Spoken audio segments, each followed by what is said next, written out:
no balance anymore. Could I have a drink? Dying is thirsty work.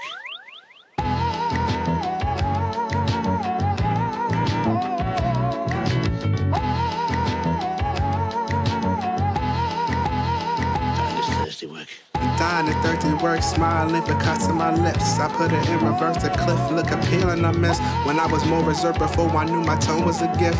Now I'm more perverse, they fuck the world and God but kids. Dying at 30 work, stuck in that cow, my demons. Put me in a hearse, killing time, stuck in bereavement. Fighting for my life, my feet dragged deep in the semen. Looking to the sky, pleading with the Lord for a reason. Dying at 30 work, asthma in my lungs. Got the floors on my feet, I was on the run. Pretty Ricky, 5 a.m., I was making calls. Red eyes, late flight, but I'm getting paid. Could be sad, but I'd rather find a better way. Brown skin, I'm no better than the dirt I came. Should burn it all, but that's only working for the state. Could be rad if I ever purchase real estate, but dying at 30 work. Dying at 30 work, a stream of consciousness. Dying at 30 work, a stream of consciousness. Dying at 30 work, a stream of consciousness. Dying at 30 work, a stream of consciousness. Dying at 30 work, a stream of consciousness. Dying at 30 work. Oh, dying at 30 work.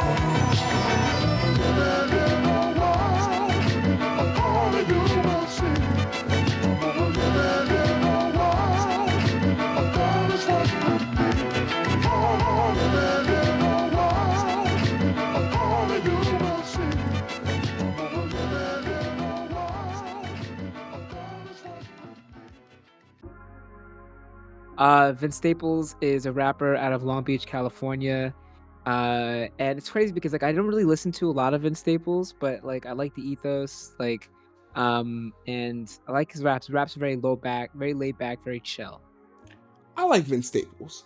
I don't know what it is exactly, but he's like charming in a cynical way. Even in interviews when like he's a bit of a troll, you still get a sense when Vince is bullshitting that you know exactly what's on his mind though. And his mind has some beautiful thoughts. They shot 50 Cent 9 times. He's still here. Would you rather get abducted or you gotta abduct people, but it's like a 9 to 5? I'll abduct. Yeah? Yeah, I'll abduct. How do I have to treat them? You just gotta abduct them. You just gotta get them. There's a lot of people on their phones. I can probably get 10 a day. Keep it real. Yeah, just hit that quota. If you died and you went to hell, is there somebody that you would fight first? I want to dance off with Michael Jackson. I appreciate it. I feel like Vince Staples is always down to kind of like call people out for like the bullshit, you know. And I think that's like one of his like best attributes, and I think that's like one of the things that we need more of. I agree. Like he's actively trying to make things better for the people and the artists that are coming after him. Vince Staples, born Vincent Office Staples in Southern California, is an American rapper, writer, and actor known for his sharp lyricism and insightful social commentary, both over hazy Kenny Beats production and My Timeline. Staples was born in Compton but grew up in Long Beach and shares a lineage with other West Coast legends such as Snoop Dogg, Kendrick Lamar, Warren G, and of course, Stupid Young. I'm kidding, Frank Ocean. Vince has constantly referenced his hometown in his music and cited his love for Long Beach in interviews, but also never forgets to mention that the love comes from his admiration for the amount of struggle he saw his community rise out of on a daily basis. When Granddaddy got out the military, he was like 17, 18. So he bought a house over here, and he bought a house on Spring Street, and he bought a house on like 125th.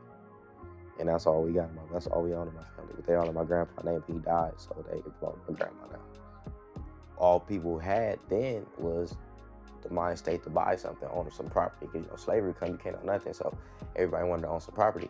And if you look today, the reason all the homes around here look beat up and old is because that's all people got. And as a person who is also from a neighborhood most people are trying to leave, I deeply understand the type of love that respects the rough edges of a city and what brought them there instead of running from them. But overall, he seems like a smart hood guy, right? A mix of around the block world weariness and Chappelle-like wit, sans the transphobia, We hope and pray. He's your cousin you meet eyes with at the family function when all four uncles are screaming Black Dollar this and No Diddy that, and gives you the look that says, what the fuck are we really talking about here? Because it's not war. It's a humor steeped in the fact that Black people as a coping mechanism make everything a joke because the world treats us like one, and the direct result of that is that niggas is funny as fuck.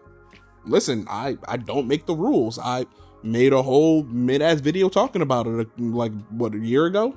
Go check it out, maybe. So yeah, I like Vince Staples, and I like the Vince Staples show. Oh, what's the Vince Staples show about? The Vince Staples show is a show.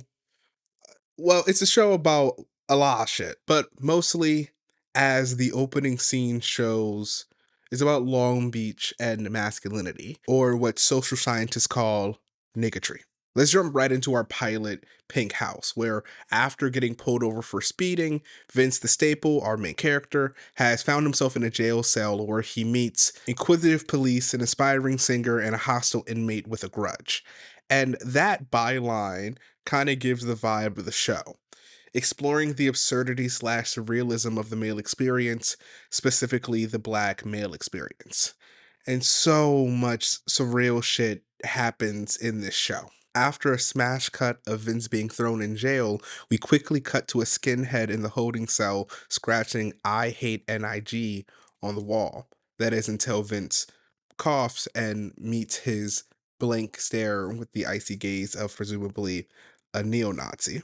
After he breaks, he scribbles out the sentence to say, "I have nightmares." Vince responds, "I do too."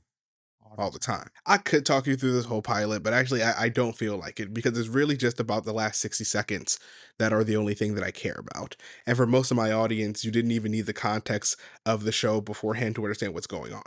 After a long, musically filled day, Vince opens up the door to his house. It's a beautiful home filled with art and furniture and stuff. I don't know how houses look. They stopped making those once I entered the job market. Anyway, Vince comes home after being let go from the police. Turns out it was just a case of mistaken identity. And his girlfriend appears to ask him if anything interesting happened today. The camera is glued to Vince's blank stare at the television. And Vince says, "Not really." Really? Nothing, Vince? Nothing at all? No Uno cards? No shit shanks? No rapping Kellys? But I've heard this. I've done this. I do this, you know? To my partner, to my friends. Life is unfair. It's some bullshit. Malarkey. A sin and a shame. It's a lot of other words. Interesting is not one of them. But I don't know if it's the meds or the bell hooks. But suddenly, this reaction bothered me. Like, where does that come from inside me, inside us? This is Color Mind, a place where I like to talk about things I've thought about, so maybe you can think about them too. And it is what it is. Because at first, I'm not gonna lie, it irked me when I was online and I would see like niggas be like, "Oh yeah, that was so real. That was yeah." Like I'm Vince Staple. Like, nigga, no, you not. You live in a gated community in a township somewhere. Go have a seat somewhere. Kayfabe is a term that is usually used in the wrestling world.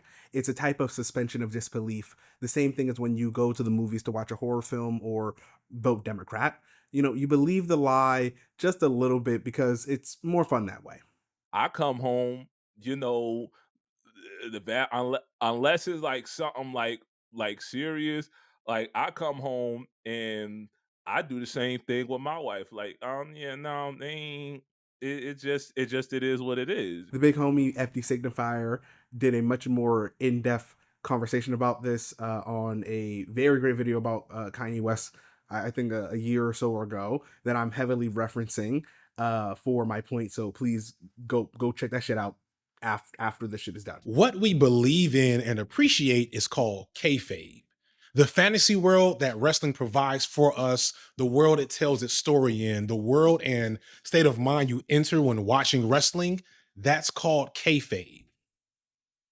2 years ago, evidently I had a warrant out on me for an unpaid ticket, and and I got arrested.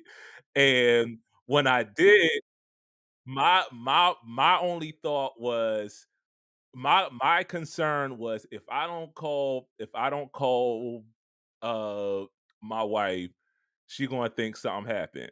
I wasn't really concerned about about anything else. I wasn't concerned about being locked up. I wasn't concerned about any of that. What I was concerned about, you know, uh she gonna have a fit because the lights is out. And they did let me out the same day. I got out, called the Uber, went home, and I just said, "Yep, this is what happened." So yeah. One could say hip hop, especially from the gangsta to bling bling era, had its own type of kayfabe to keep up with, an act that often left black men emotionally constipated, irrationally violent, and respected for displaying low key antisocial tendencies. Yeah. I just had an interview with one of my homeboys from my hometown. You feel me? Yesterday actually, and we were talking about the concept of being friendly. You know what I'm saying? Being from Bryan, Texas, if nigga called you friendly, it's really you really got to fight now. You know what I'm saying?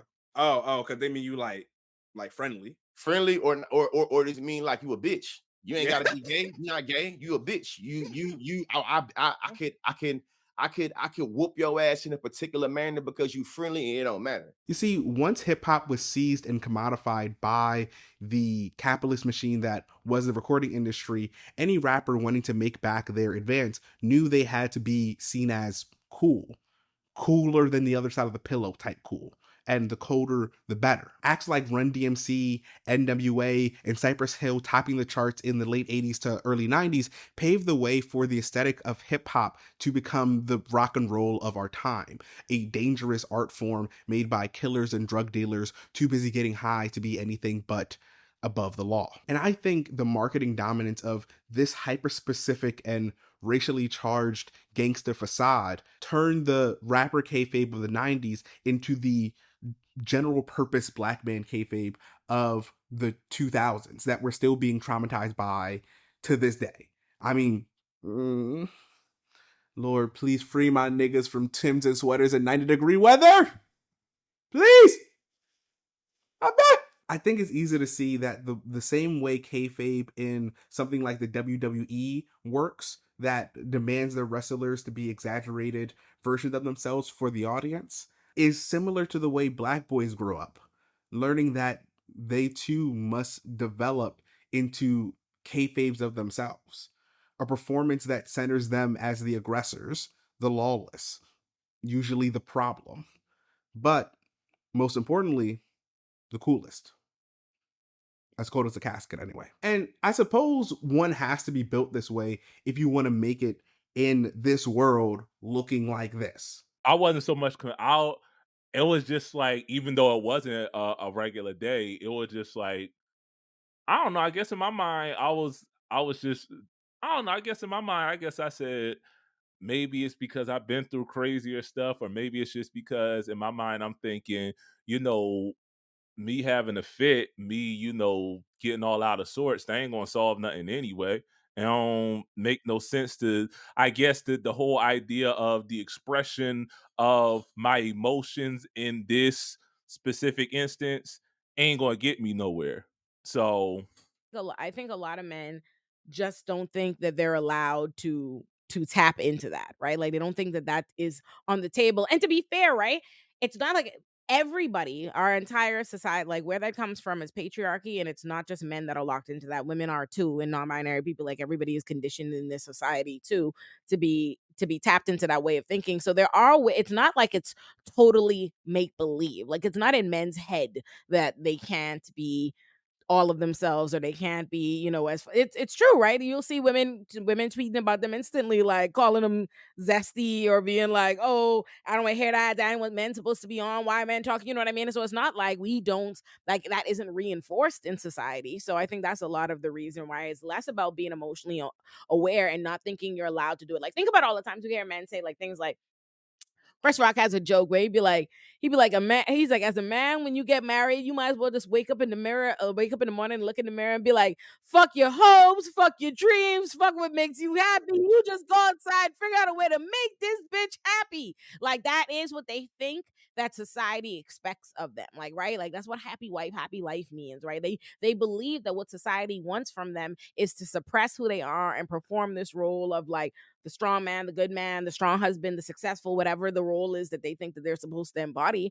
But they believe that that's what society is asking of them. And in a lot of respects, that is what society is asking of them in some respects, right? So like what society wants is contradictory because society does want them to do that, but then society does want them to in private be like a totally well-adjusted man that acts like he was being himself all day. You know what I mean? Like To be the archetypal black man in America, to me, is to be a perfected stoic, unflinching towards a violent world, the ability to be chill in the face of flames because they're going to look at you sus if you start sweating. No, it's so interesting because I did a video maybe about a year ago talking about like the idea of roasting, like playing the dozens, especially in Black communities, and how it's like, you know, it's like almost like our training tool to, or like our main exercise in displaying power. Hey, listen. Well, I stand on this too. Being around Baltimore niggas, y'all are a different flavor of petty. You feel me? And if you have not really been around a Baltimore nigga and you first being around, it's a lot to deal with. You feel me? Shout out to everybody from East Baltimore and West Baltimore I dealt with in the policy debate community. Even though I'm saying policy debate community, it was some real Baltimorean, be more nasty ass niggas in that. Be more niggas, we like to talk talk. about everything. I'm talking about the niggas in Baltimore is so petty that I think that I've been able to up the ante on how creative and intelligent I can be when it comes to infusing my knowledge and being petty from being around Baltimoreans. You know what I'm saying? Especially Baltimorean debaters. Oh man, these boys, you feel me, in girls, in non-gender conforming, because there's a lot of them from Baltimore in there that like literally like intellectualize being petty. It's a peculiar sensation, this double consciousness. One ever feels his two-ness, an American, a Negro, two souls, two thoughts, two unreconciled strivings, two warring ideas in one dark body whose dogged strength alone keeps it from being torn asunder. Shout out W.E. Du Bois. It is this dogged strength that I see play out in Vince's eyes in his non-answer. That one phrase is him suppressing all the bullshit that comes complimentary as being identified as an American Negro and stuffing it away deep inside like we all do. Like, there's this one TikTok I saw that went viral about this dude that like literally she broke up with her husband because he wouldn't like effectively wipe his ass because he felt like it was gay to like play with himself in that way. So it's just kind of like, Oh yeah, I you do know, remember this. Yeah. one, that's disgusting. You know, two, it's like men like basically eschew from basic cleanliness standards because they're afraid of being considered gay. You know what I mean? It's like, why, like, what's wrong with like having your nails trimmed? What's wrong with like having your hair done? What's wrong with like smelling good? Like, what's wrong with like looking good? What's wrong with taking care of your skin? What's wrong with making sure that like you look good, right? And so I feel like black masculinity is especially is like very rigid because it was so much tied to our survival. It was so much tied to, our survival as who we were as people.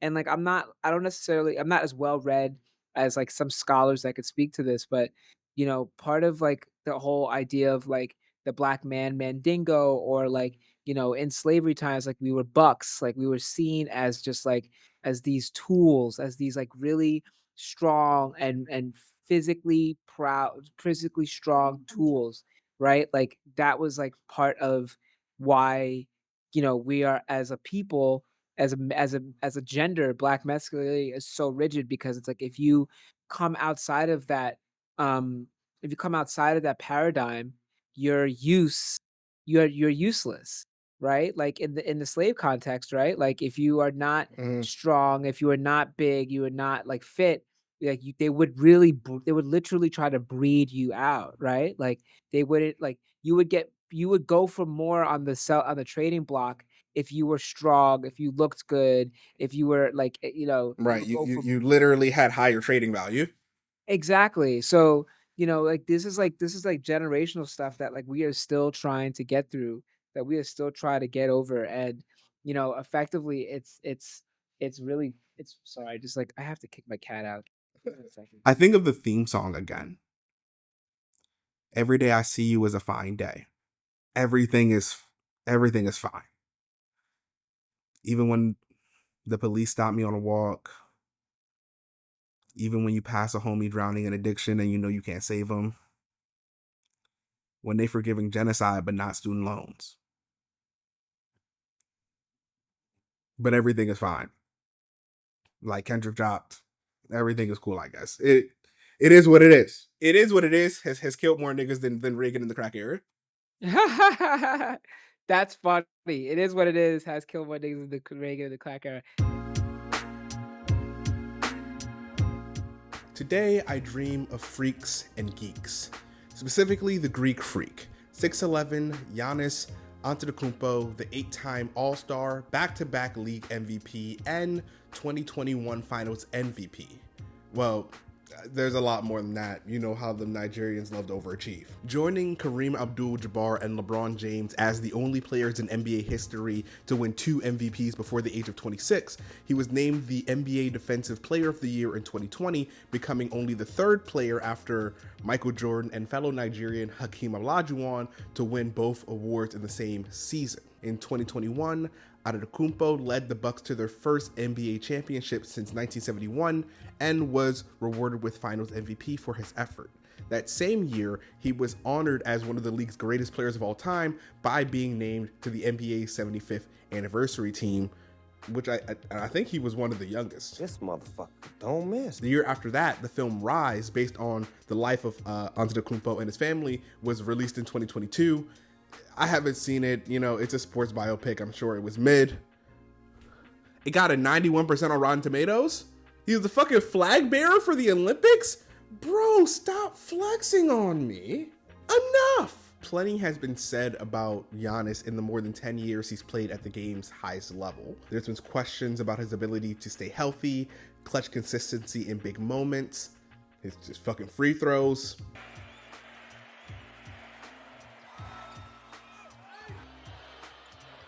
But no one ever questions the Greek freak's work ethic or drive to win. And certainly not his masculinity. That is undeniable.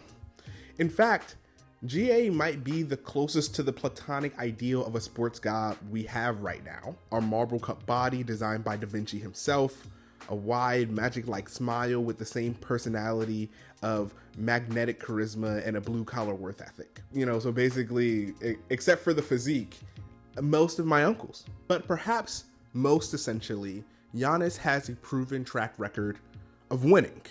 From high school to FIBA to now the NBA, Giannis has been put on the world's biggest stages and taking his team to victory time and time again. Giannis is a man that wins. Giannis is a man because he wins. Because Giannis knows that winning is a vital part of competitive sports and obviously essential to being a man. It's like the one non-negotiable, especially as an athlete, like Giannis. Yo, tell these people. Do you view this season as a failure? Oh my God. Okay, because I'm not that up. You asked me the same question last year, Eric. Okay, do you get the promotion every year on your job? No, right? So every year you work is a failure. Yes or no? No. Every year you work towards something, towards a goal, right? Which is to get a promotion, to be able to take care of your family, to be able, provide the house for them or take care of your parents. You work towards a goal. It's not a failure. It's steps to success, And if you've never, I don't want to make it personal. So there's always steps to it, Michael Jordan played 15 years, won 6 championships. The other 9 years was a failure? That's what you're telling me? No, I'm asking you a question. Yes or no? Okay, exactly. So why are you asking me that question?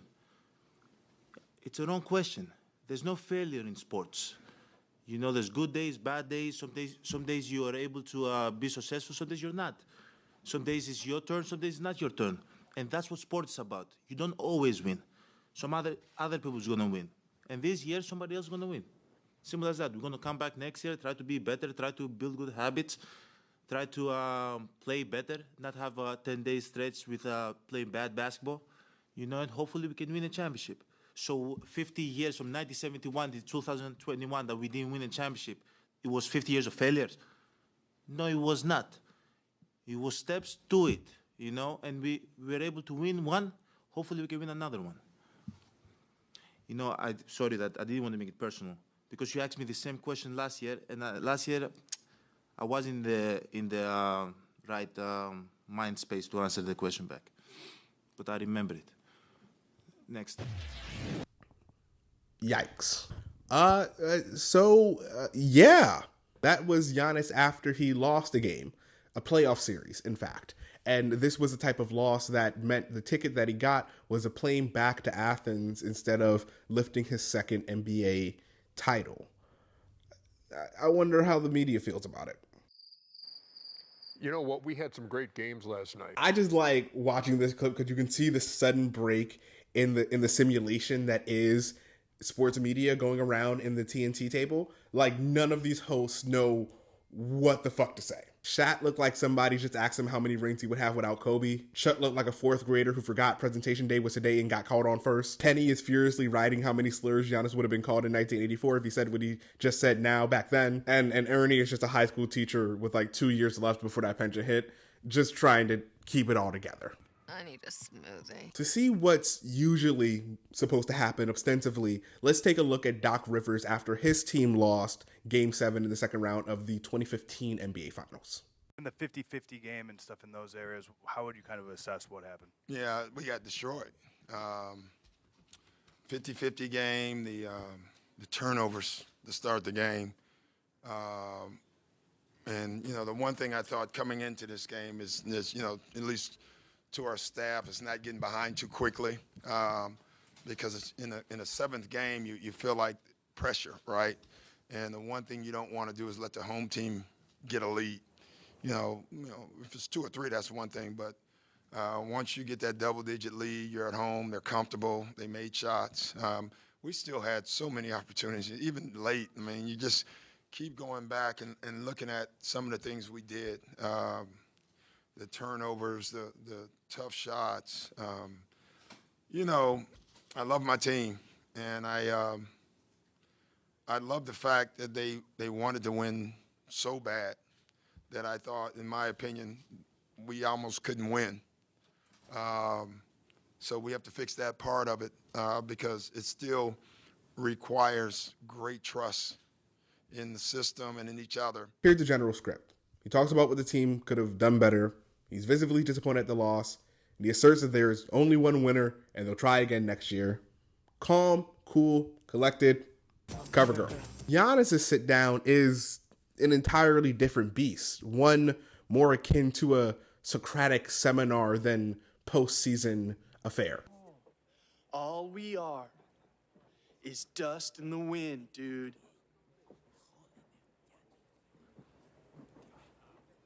There's no failure in sports. You don't always win. Did that make you a failure? What in the soy boy? The NBA on TNT crew, rip to a real one, was so affected by what had happened that they covered it twice. And in the second segment, it was clear that the panel was a spectrum, displaying what I'll attempt to demonstrate as 3 distinct perspectives of masculinity. On one side, both physically and figuratively, we got Shaquille O'Neal.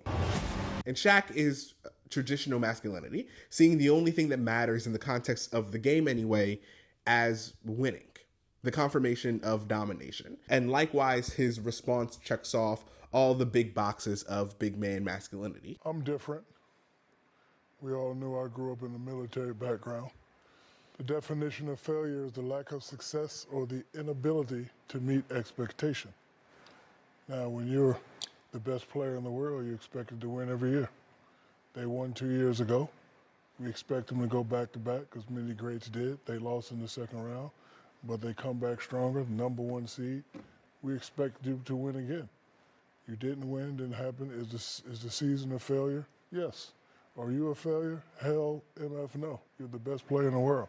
But before you succeed, you must first learn to fail. He starts off by using his Army brat background as evidence that he believes in a certain type of ideal man, the strong general, the patriarch. He then goes on to state the definition of failure as the lack of success or the inability to meet expectations. So for Shaq, the question is pretty black and white as to what success is or what failure is. Did you meet expectations? Or did you not? And to give a really good faith reading to that, ultimately Shaq does not believe failing makes you yourself a failure, but does believe it is indicative of reality, and that reality has to be contended with. So if you didn't do what you said you were going to do, then the mission is not complete. You have failed the mission. It's giving Coach Carter, it's giving Friday Night Lights. When we step on the floor, every second that clock is ticking, we are pedal to the metal. It's a tape. I get it. Then, a couple steps over, you got our lovable himbo, Charles Barkley, displaying a type of hybrid masculinity. You see, Chuck's point is twofold. Basketball is a team sport, and winning isn't everything, nor something you can always control. If you have all your eggs, your self-esteem, your pride, all balled up into a stupid ball, you're just a fool or an idiot.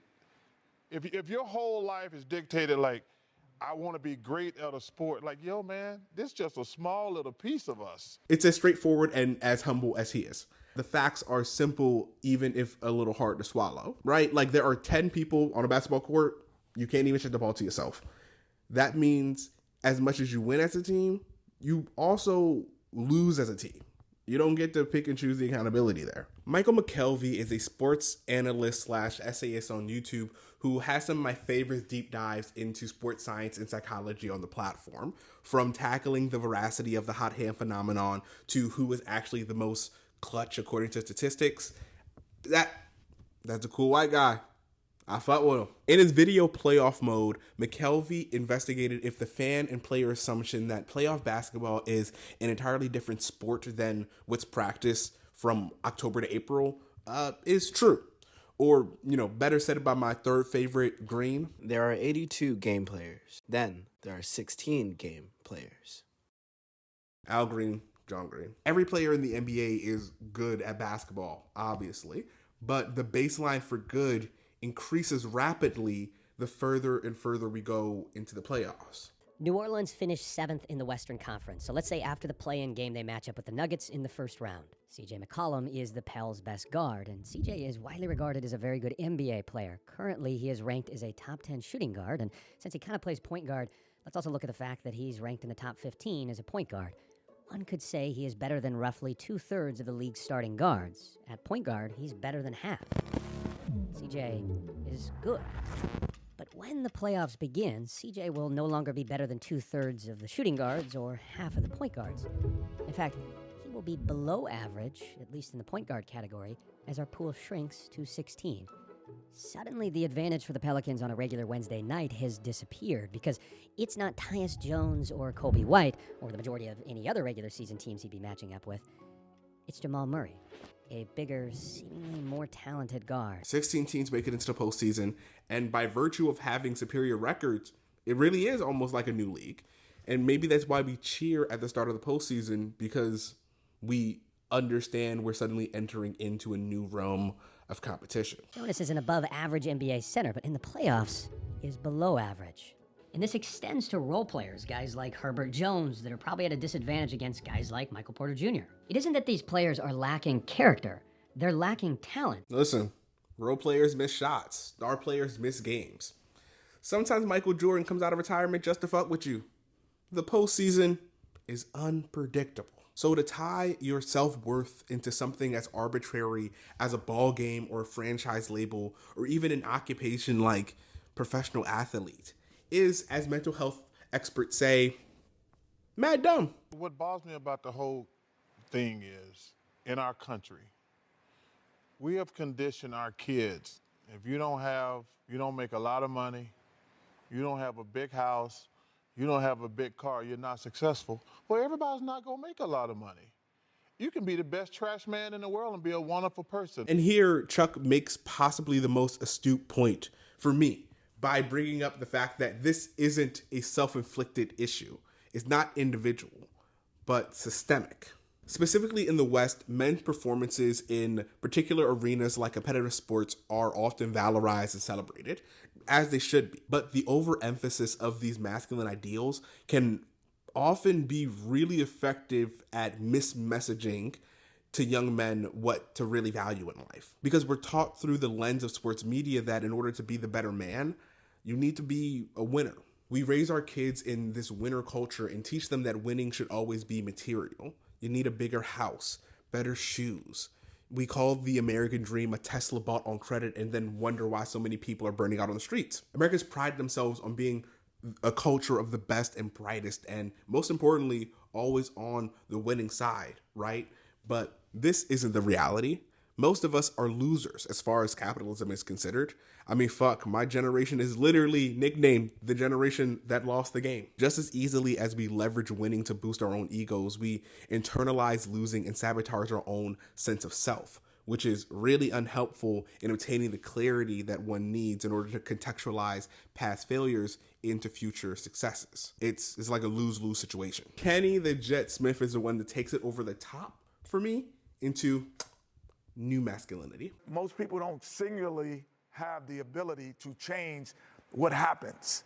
So then they get depressed. They get all of these things when they don't understand that there are steps to the process. And sometimes losing is part of the process. And when you lose, sometimes you win because you gain valuable knowledge. And sometimes when you win, you actually hurt yourself because you think you're doing things correctly. There are steps to the process. Losing is often one of those steps. That should not be dreaded, but it should be embraced as equal amounts of progress as succeeding. You almost always learn more from not getting what you want than you do from getting what you want. Could Giannis control missing 2 games? No. Did Giannis do everything in his power to win the games for when he was on the court? Yeah. Then that's all he could really do then, right? Like, that's all you've ever been able to do, actually. This is where Kenny takes Chuck's point about winning not being the only thing and pushes it up a level. Sometimes winning doesn't even make you feel good, right? Like when you finally beat your girlfriend in Mario Kart because she's much better at you than in Mario Kart because, you know, your parents didn't buy you a Wii during the recession, so you didn't get to be good at Mario Kart, even though all your friends had Mario Kart, but then you beat her and then you kind of shout like, yeah, fuck yeah. And then as soon as you see your face, you're like, wow, you really just spazzed out over Mario Kart. And there's just some things you can't take back. Where was that? What was I talking about? The duality between success and failure doesn't exist, actually. Sometimes there are valuable lessons that only come from fucking up when it matters. And in the same vein, we all know that material success is often the exact thing that destroys those who seek it. When a good thing goes bad. Like I said, winning isn't success. Disappointment isn't failure. They are external outcomes that both can lead to growth, which is the real goalpost, right?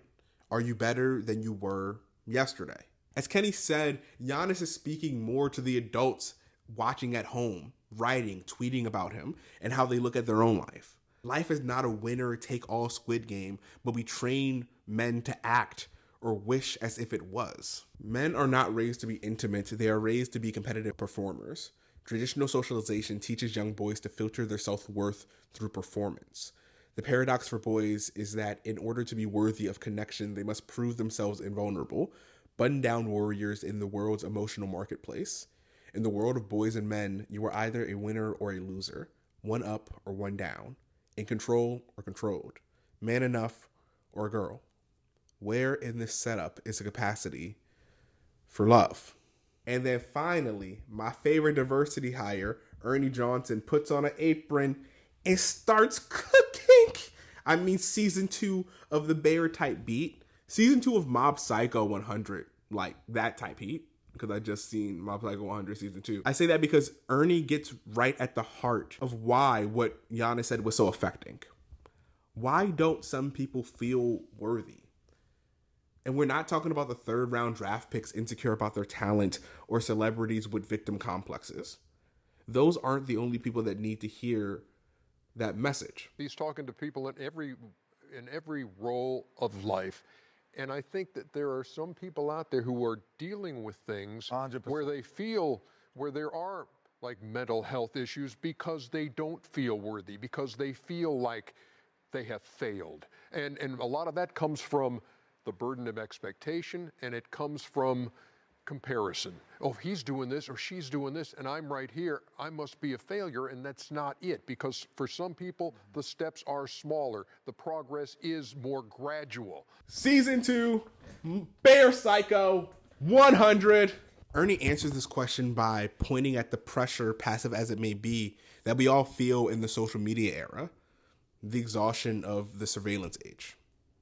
And well, no one's ever said that before.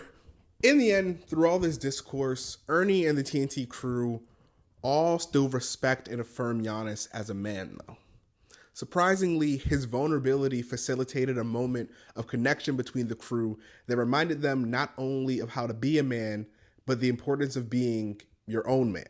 And so I'm calling this the Giannis Paradox, when by rejecting masculine norms, you actually bank shot into being seen as more masculine and inspiring to those people around you, even for Hall of Famers. Tell me in the comments below any more examples you can think of this sort of paradox.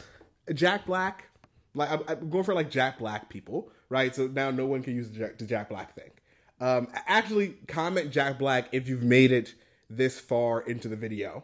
I'm trying to see who can match my freak. There's no failure in sports. Seriously, what does failure mean? It doesn't exist. You know, there's good days, bad days. Some days you are able to be successful. Some days you're not. Because if I fail today, okay, I'm gonna learn something from that failure, and I'm gonna try again on Tuesday. And that's what sports is about. You don't always win. The story continues. So if you fail on Monday, the only way it's a failure on Monday is if you decide to not progress from that. So 50 years from 1971 to 2021 that we didn't win a championship, it was 50 years of failures. No, it was not. It was steps to it. So to me, that's why failure is not existent. It's not a failure. It's steps to success. And now, sports.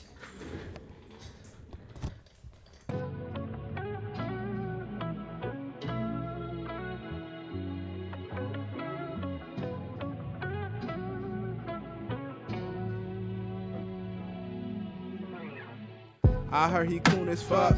I heard he acting tough. I heard he colder than the order when the Uber come. I heard his girlfriend fake suggested by his nail polish. She not trendy, only thing he lick is your chicken. I heard he dumb as fuck. Nigga, you are mad. Couldn't tell him from Lennon. Couldn't tell him anything these days. His way submitted. I couldn't tell you why I heard it first. I didn't catch it, but I saw a poster on the shade, so it probably happened. Nigga ate on my face. This shit stayed in morning page, but can he just drop the gas? So I'm gon' hate. Woo! Save me from the hooting and the hollering. If you see my name, say the following. Maybe you don't know me like that. Maybe you don't. You don't even know me like that. Did you consider? Maybe you don't know me like that. You don't know me.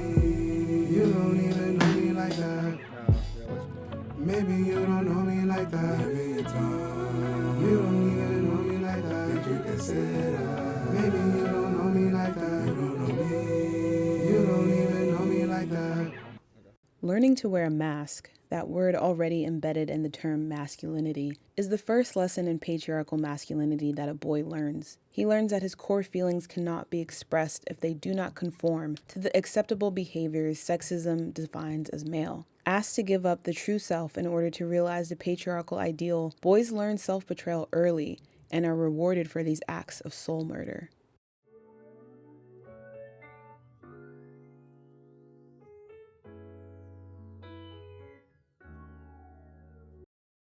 According to traditional media, social media, as well as several of my ex-girlfriends, men are sad. Like, sad. Sad like Monday morning. Sad like my Capital One bank account. Sad like me when you don't smash that like button. I'm sorry. This is striking because part of the performing of masculinity bit is the practice of suppressing your emotions in order to steal your soul into some sort of like stoic Sigma chat, right? So men are never sad, more they are brooding.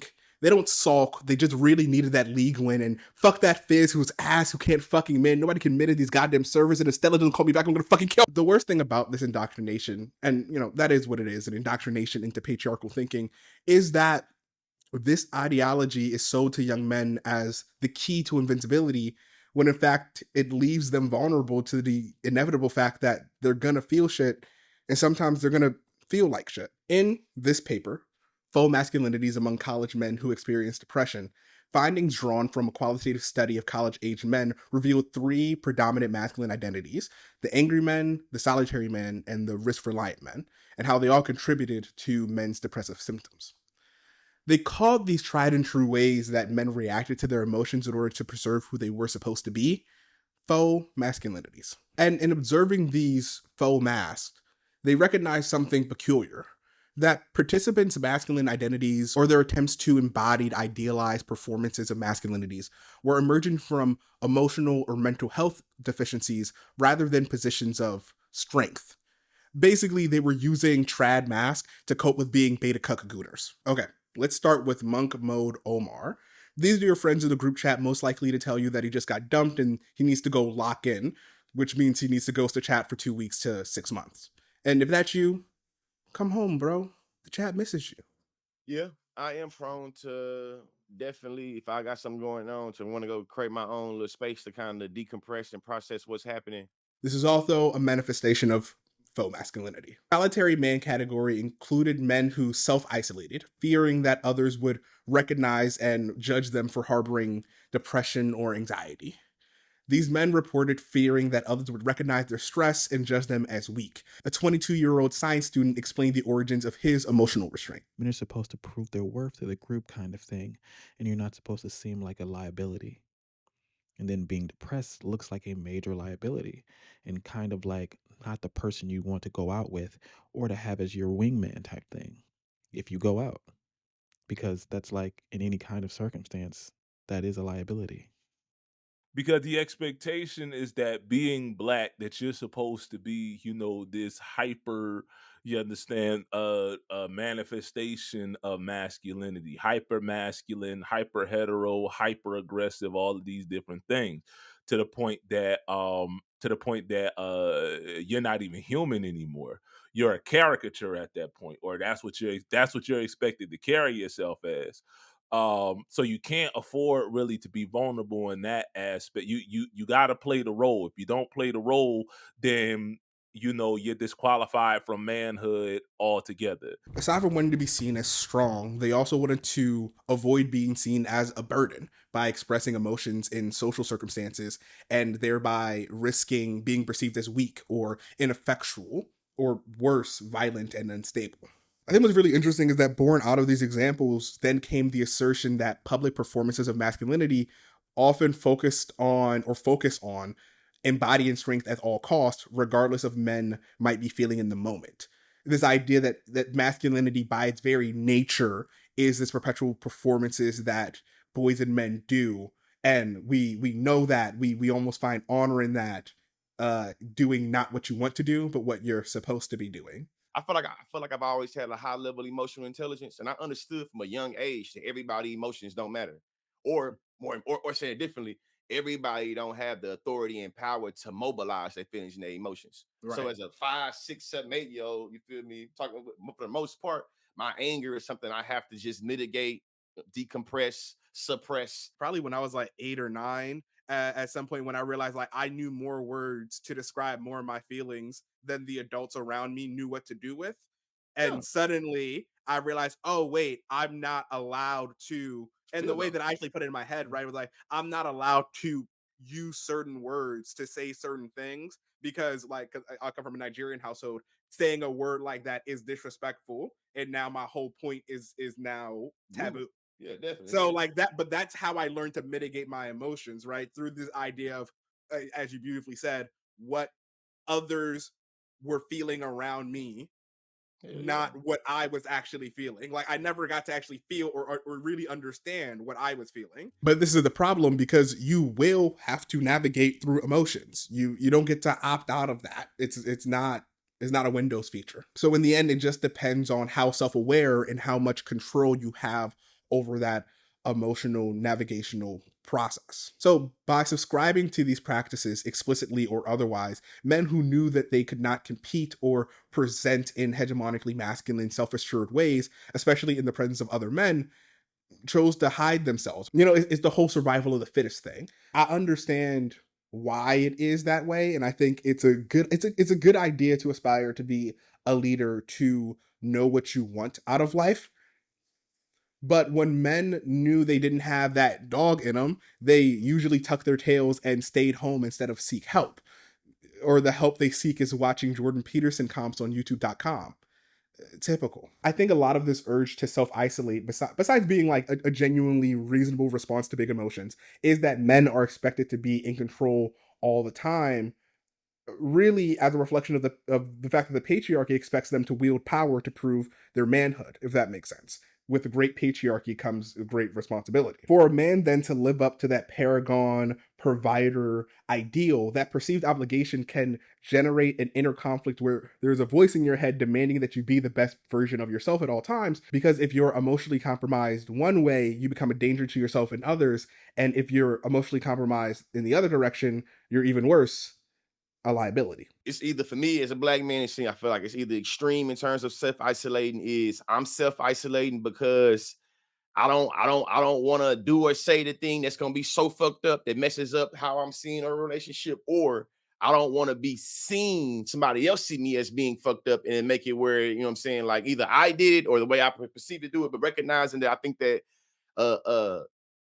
from my experience anyway, you know what I'm saying, a lot of those times cannot be depression, or you know, it might be and not even, or you know what I'm saying. But I feel like a lot of those times could be also about just like I'm finna preserve myself and make sure that my feelings and emotions, or my perceived feelings and emotions, are not being weaponized against my character, against my freedom, or against my humanity. So I'm gonna go over here and figure out a particular manner to really think about what's going on and how I feel, and then I will come back to you. However, while hiding both emotionally and physically might have checked off the rationality box of hegemonic masculinity, these actions dedicated to hiding oneself away, to isolating oneself, scientifically did less than shit to alleviate men's actual depressive symptoms.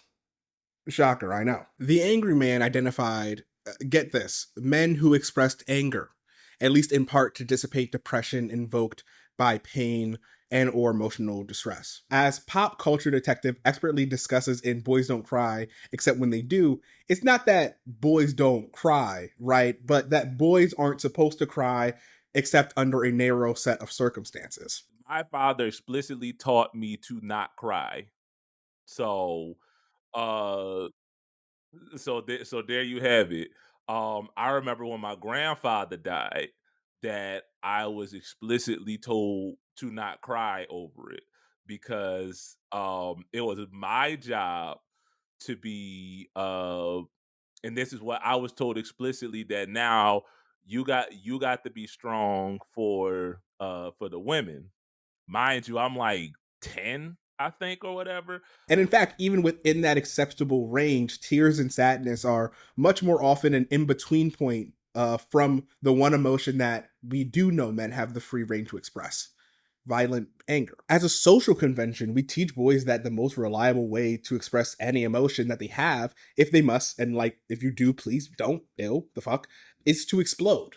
A 21-year-old science student explained how losing his temper in front of his family was seen as an accepted way for him to act and react, a commonplace expression within his family dynamic. If we get mad at our family, we can just apologize later on and things will be resolved. I think I probably feel more comfortable being myself in front of my family. That's why I get angry and show my anger to them. Being aggressive and angry and acting out is the only thing you're allowed to do. And that's why, because that's the only emotion men are allowed to tap in, that's why they tap into it so dangerously, right? Like they can't express anything. Think about it. if I have all these emotions and all these different like resources and tools for how I can be, you know, how I can respond to things. But if I only have anger, I'm gonna go nuts with anger. You know what I mean? Like I have nothing else. Like I can't cry. I can't whatever. I can't, you know. I can't tell you I'm depressed. I can't make my breakup inspirational quotes in peace. On the other hand, many men are not consistently acting aggressive, but have the more relatable experience, I think, of white knuckling their emotions for so long, over such a long period of time, comforted in the fact that they're living in their masculine until that resentment reaches a boiling point and all that emotional energy comes out, everything, everywhere, all at once. But at that breaking point, it's too late for nuance, right? The feels are here. There's no holding them back. And once somebody gets to that point, it's just release, release, and more release, no reflection. Patriarchal mores teach a form of emotional stoicism to men that says they are more manly if they do not feel. And if by chance they should, and the feelings hurt, the manly response is to stuff them down, to forget about them. So hope they go away. There's actually a dope video essay from the boy Big Body Foreign that highlights the stupidity of the sassification of black men debate and how it's more so a cover up for a more homophobic and incendiary belief that men who desire emotional self-knowledge must also deny masculinity and in turn must be obsessed with becoming feminine. Weirdos, a lot of them. In the end, I understand both Giannis's and Vince's point equally. They're both kind of saying it is what it is in their own ways, right? And I think I need to practice both of them daily to get through the day. It is what it is. It is fucked beyond belief. And sometimes, most times, it's not in my control. Boys are given this binary set of shitty options. Be mad or be quiet. Where in this box, as Terrence Real says, can the capacity for love exist? Where in our philosophy of masculinity do we show boys how to self-soothe? Do we show them how to show true kindness, how to be vulnerable safely? Not only because they're human, but because having emotional awareness is an advantage to your identity, not a hindrance. Even steel has to be softened before it can be used as a sword. When we self-reflect as a community, what are we teaching boys about themselves by equating feelings to soft-core cooties? We're teaching that they should be afraid of themselves, that their mind is not a playground, but a battlefield to soldier against. It taught me anyway from a young age that I was destined to be in a perpetual war with my own mind. A daily fight between the person that I am and the man that I need to be for the world, for my family, for anybody but me. And that was normal, honorable even, because, well, that's the price of masculinity. It is what it is. But humor me for a bit. What if we looked at that black void and named it a blank canvas instead?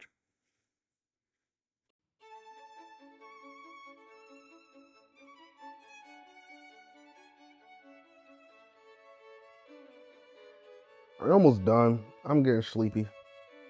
The fuck are you doing here? Your audience, the 12% or so that are still in this bitch, are almost finished doing their dishes, and I speak for them when I say, Cap. Cap? Cap. You think I'm capping. Captain America in the flesh. That ever get old to you? Being this damn cynical all the time? Mr. fucking nigga nihilist over here? No, because why shouldn't I be? Niggas is broke. Niggas is hungry.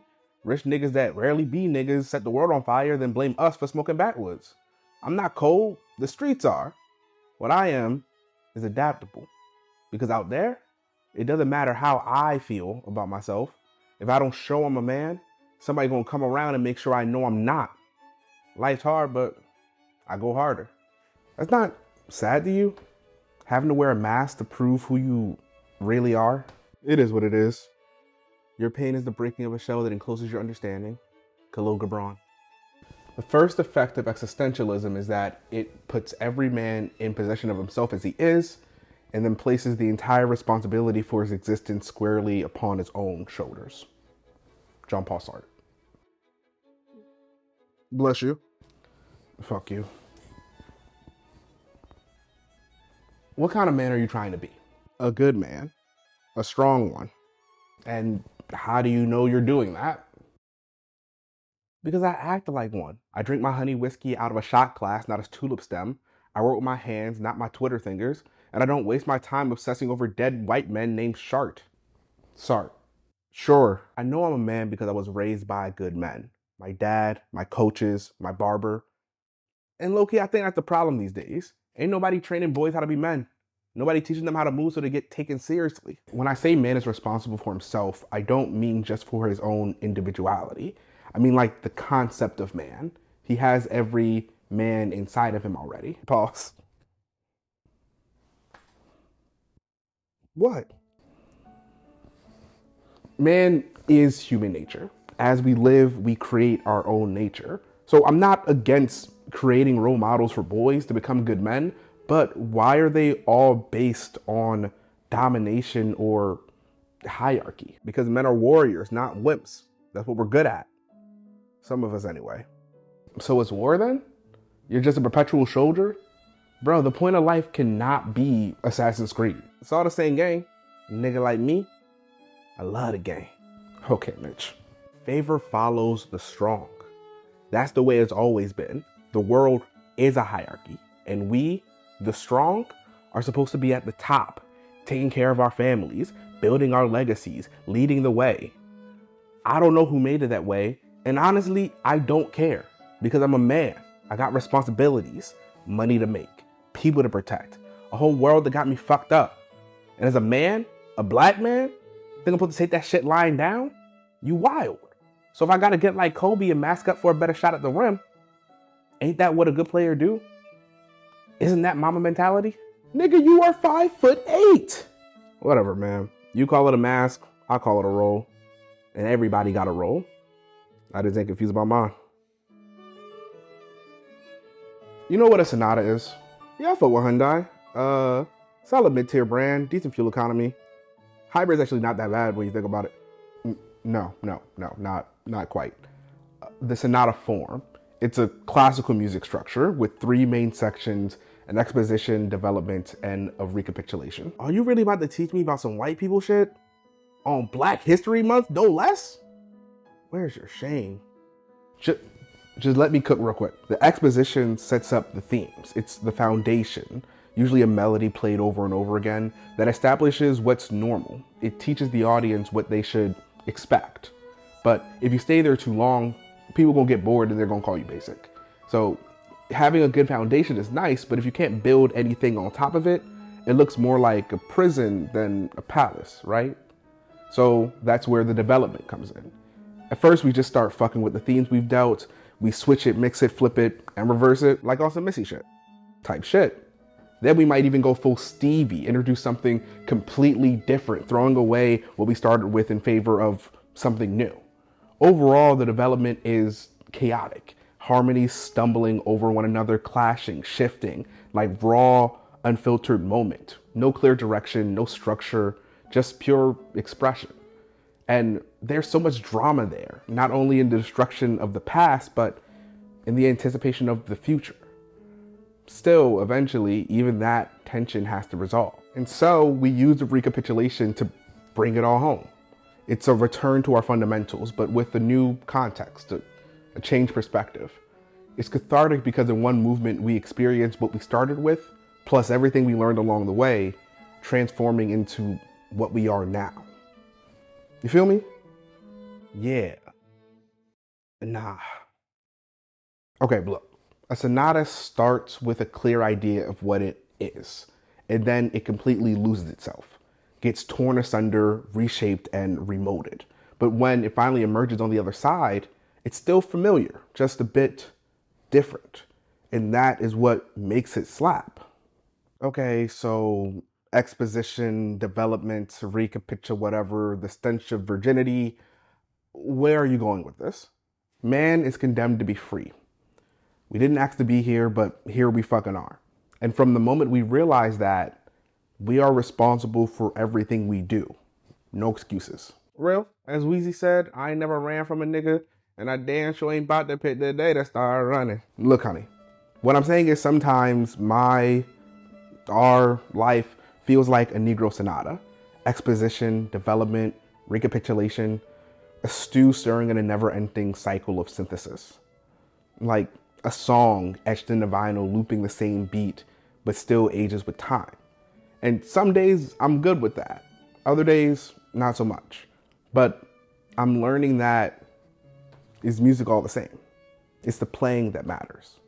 Almost like life is one big performance where I break myself down, rebuild a little, and the way that I see myself in that change, that's the mark of my identity. And sure, the situations might change, but the process is the same, and that's who I am. My ability to change. Yeah, I do get that. Some days you gotta be Kendrick, some days Future. On the weekends, I'm Prince. Real niggas contain multitudes. I think Sartre said it best. By fashioning myself, I fashion man. Oh, you sent me that YouTube short like a month ago. And you couldn't respond back, nigga?